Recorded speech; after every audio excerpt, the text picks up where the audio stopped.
Well, here we are. It's Friday morning, end of our first week, and bit of a mini drama, though one we are familiar with last night, wasn't there, Steve? Mini drama? Oh, bad weather. Yeah, well, no, actually it was stormy weather.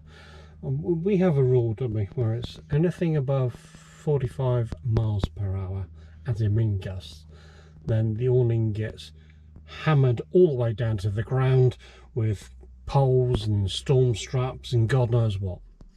Anything above 46, I tend to take it down. But it was 44 yesterday, and I thought, no, we'll just, we'll do it. It was only gusty for a couple of hours. In the middle of the night? Well, that's always the time, In the isn't it? middle of the Always the case. So we're out doing that, and neighbours are looking at us and going, well, are you taking the awning down, or was there bad weather coming in, and all this stuff? So we thought, yeah, we'll tell them.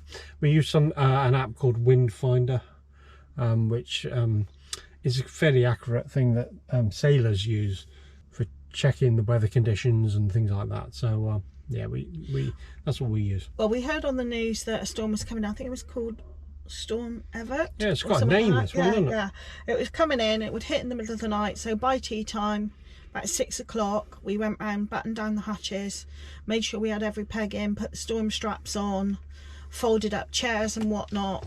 That's when the neighbours started watching us and asking questions. But the awning stood firm, and we've been through, probably there was about an hour in the night where I was awake.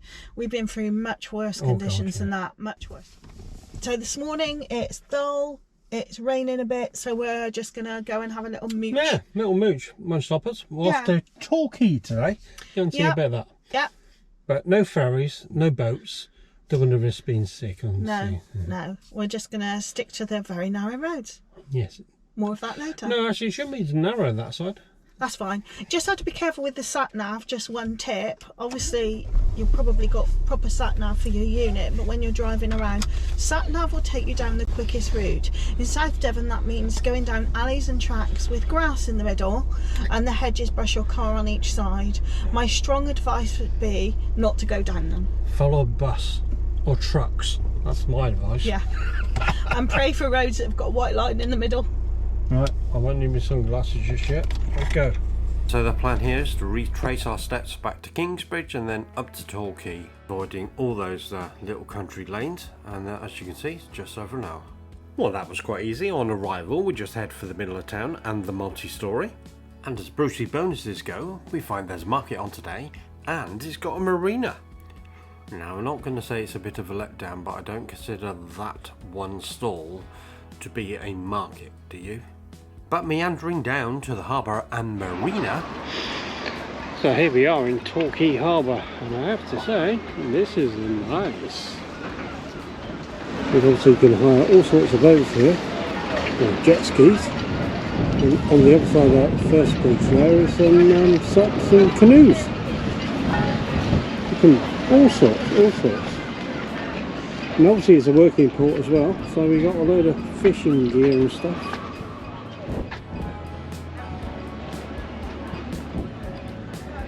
See if we have a look inside one of these. Alright, so they swim in that hole there and it's stuck in the middle. Unless they can swim back out again. Oop, let's catch her back up. These buggers always looking for free food. Now there is a Ferris wheel over there, but I don't actually think it's going, so... Shall we go over there and have a look at these shops? But another brochure here would be the fact that the actual harbour is connected to the marina via a little bridge, so you don't actually have to walk all the way around. Look at those, very big kind of catamaran things. What do they call them, the two old catamarans? I think it is, isn't it? As we get over, I can see mass. Hang on, let's go up these steps. Ah, so that's a small entrance. So the harbour's to the right hand side as you look at this, and then the marina's over here to the left.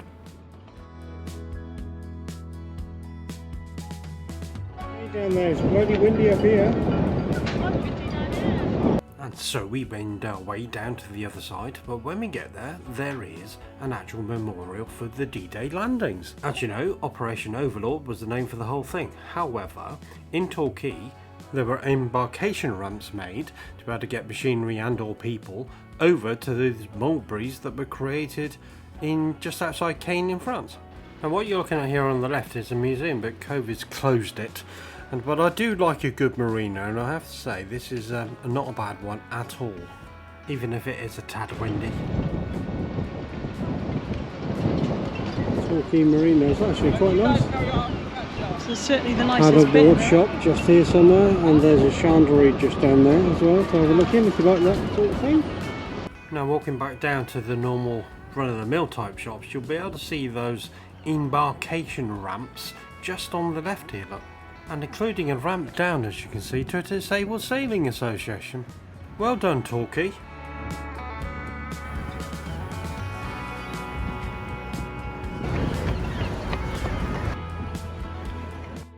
Overall, the shops in Torquay were really disappointing. Most closed early, though we did manage to find this one very pretty gallery, and we might have spent some money in there. And that's not the one that you think it is. Well, I'm not saying it's empty. It is, well, peak summer season. This is the car park in the middle of town. It's empty, isn't it? Oh yeah. Yeah, this is the 6th floor, but even the 5th floor looks You really weren't empty. enamoured by Torquay. Torquay and Paynton, you know, if you want the Blackpool Arcade Greasy Joe Cafe experience, great, but it's just not my kind of place. But it's at the Beacon Quay. That was nice at Torquay. Beacon Quay's nice. And so we're off. So taking an alternative route back, we thought we'd do our own little round robin, save us driving all the way around. We'll go down to Kingswear and catch the lower ferry back, thus saving us some time. Here we are on the lower ferry from Kingswear to Dartmouth, and this saves us an hour. Now these ferries, useful little tip, these ferries are about £4.50 to £5 one way, £11 both ways. If you're going to come down here and use the ferries, which I thoroughly recommend, get yourself a special ticket for 25 quid. You can buy 10 ferry rides, which is a saving of around £30 to £40. So it's really worth doing. Yeah, it's a lot. Or you could buy 20. You don't just have to buy 10. We bought 10 because we think that's a rough estimation of the journeys we'll make, but you might decide you're going to do it every day, so you can easily do 20 or 30.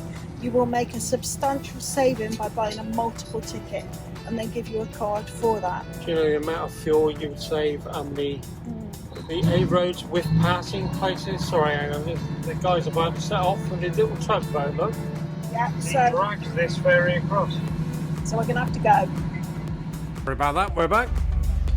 So interesting, the ferry has disappeared. No, it hasn't. It's still there, it's now pushing. So you won't be able to see it out the side. There we go, we're going across. Now, one other thing to note, what they call a lower ferry, which is what this one is, and that lady is stood next to where we're coming up. Just remember, you can't confuse these two separate ferries. And the two separate companies, and therefore you can't use the saving card on this one on that one as well. But you're only driving through the town, which is not very long, and then out the other end. And so to the next day, the weather is so much better and we're off to Kingsbridge, which is an estuary. Now also it has a massive car park, and to assist, the two blue arrows are actually pointing out the car park. Now you'll see that there's a car going down a road there. Well, that is actually the road that goes up alongside the river, obviously on the wrong side, across, and then you go into the car park, and where there's a slipway should you want to launch anything. And also a nice place to stop and have a bit of lunch and maybe while away some nice time in the sunshine. It's a glorious spot. And also at the end there's some public toilets, pretty good ones I have to say, but they're not free. Time for shopping then, and just to warn you, this part is not flat. That all the way up. But as you can see here, it's lunchtime, so I'm getting a bit peckish, and we did spy a little long thin calf that was dog friendly, by the way. But even with a bit of food, I reckon it's still about cut to 3 hours, and that's all you need. So as you can see, the key's at the bottom, and that's the top that the arrow's pointing at, and you only got the shops all the way down, and obviously the church. Now, did I mention that easy slip bay in the car park? It's just to the right of that dog park. There's one thing you have to remember when kayaking and canoeing and paddleboarding: you need water, look.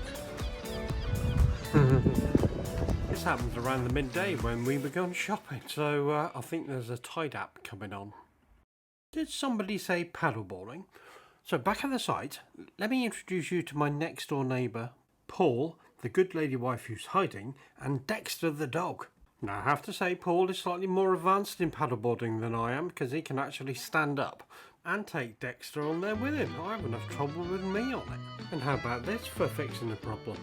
I've got a paddleboard just for a bit of fun on the sea while we're on holiday. The problem I've got is every time you go down you've got to pump it up. So we've been down a couple of times. I've used it once, the other times I didn't bother.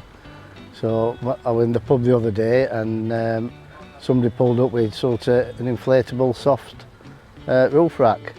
So I looked them up online and I found them at Argos.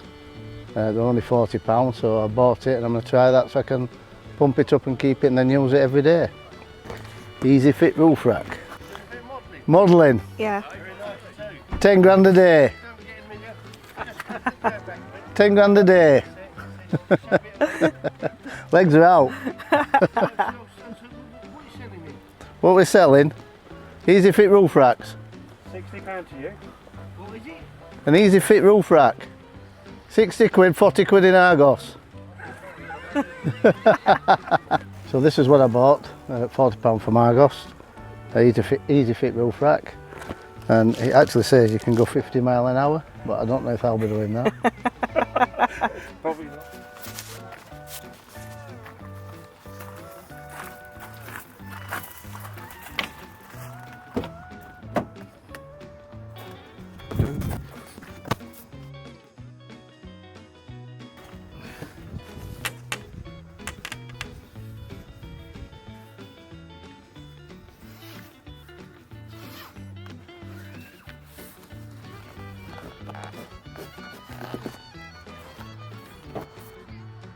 That's easy, you just tuck that under there.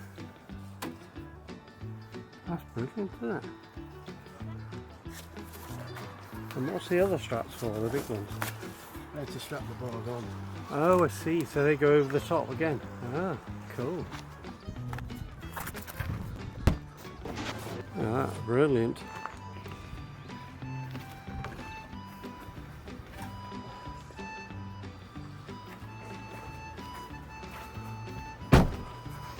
There's a little loop that it's got just here, and then it goes over the top.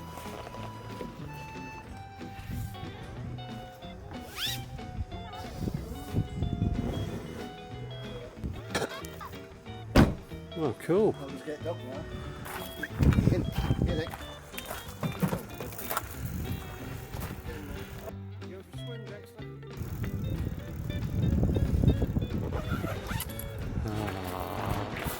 Oh.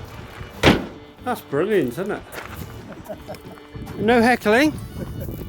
No heckling? What is more important? Oh, quite right too. That's brilliant. That's brilliant. And viewers, just to give you an idea, on that Volvo, those roof bars are in excess of £200. That is an awful lot cheaper. 40 quid. Thank you very much to the star of the show, Dexter, and please like, subscribe, and we'll see you next time.